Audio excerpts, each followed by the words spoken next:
Advocate GS भगत, स्वागत है आपका मेरे चैनल पे। दोस्तों, फेसबुक, इंस्टाग्राम, ट्विटर, व्हाट्सएप, ये सारे जो प्लेटफॉर्म्स हैं सोशल मीडिया के क्या ये कोर्ट केसेस में भी काम आते हैं और इनका क्या इम्पोर्टेंस है?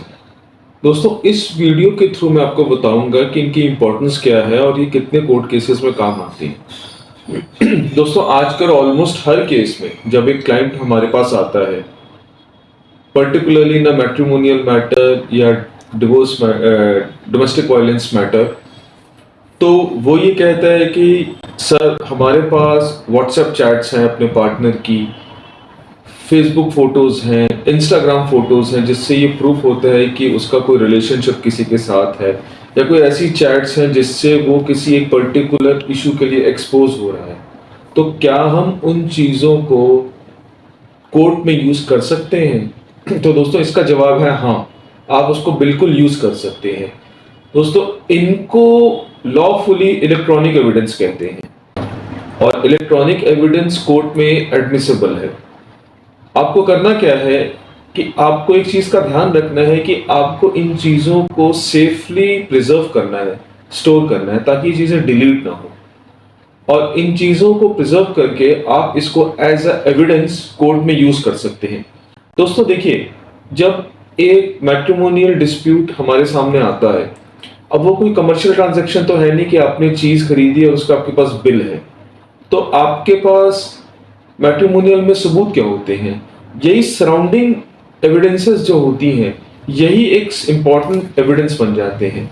जैसे आपकी कोई फ़ोन कॉल्स हैं, फ़ोन रिकॉर्डिंग्स हैं, आपकी कोई फोटोग्राफ्स ऐसी निकल आती हैं, कोई व्हाट्सएप चैट्स आ जाते हैं। ये तीन तो बहुत ही इंपॉर्टेंट एविडेंस होते हैं जो ऑलमोस्ट आजकल हर केस में मिल जाते हैं, जिसमें डिस्प्यूट है, कह दीजिए एक्स्ट्रा मैरिटल अफेयर है, या कुछ भी और इश्यूज हैं।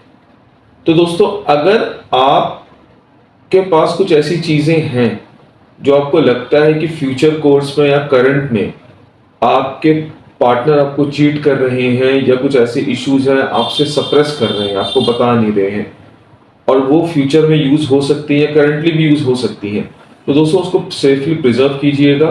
मैं आपको लॉफुली टेक्निकली नहीं बताऊंगा इसको कोर्ट में कैसे यूज़ करते हैं, क्योंकि एक लॉयर का काम होता है कि इलेक्ट्रॉनिक एविडेंस को एडमिसिबल कैसे बनाना, उसको एडमिट करा के उसके बेसिस पे क्रॉस एग्जामिन कैसे करना। क्योंकि ये हमारा चैनल का पर्पस ही यही है कि आपको टेक्निकल नॉलेज बिल्कुल लेमन लैंग्वेज में बताई जाए, बिल्कुल सिंपल भाषा में, ताकि आप उन चीज़ों का ख्याल कीजिए जो आपका रोल है जब आप केस लेके हमारे पास आते हैं। जो हमारा रोल है वो तो हमने करना ही है। तो आपके पास अगर ऐसी कोई चैट्स हैं, कोई फ़ोन कॉल रिकॉर्डिंग्स है, तो उसको बिल्कुल सेव करके रखिएगा। हो सके तो इन चीज़ों को उठा के, अगर आपको लगता है कि आपका पार्टनर के हाथ में फ़ोन लग जाए तो वो डिलीट कर सकता है, उसे किसी पेन ड्राइव में या हार्ड डिस्क में स्टोर करके अपने पास रख लीजिए, और जब टाइम आए तो उसको बिल्कुल इस्तेमाल कीजिए। कोशिश कीजिए कि पहले तो आपकी प्रॉब्लम सॉल्व भी हो जाए, आपको ज़रूरत ही ना पड़े हमारे पास आने की। लेकिन अगर आप हमारे पास आ रहे हैं तो आपको थोड़ा सा लॉजिकली ये होमवर्क करके आइए, तो हमारे लिए भी केस लड़ना बहुत आसान हो जाता है।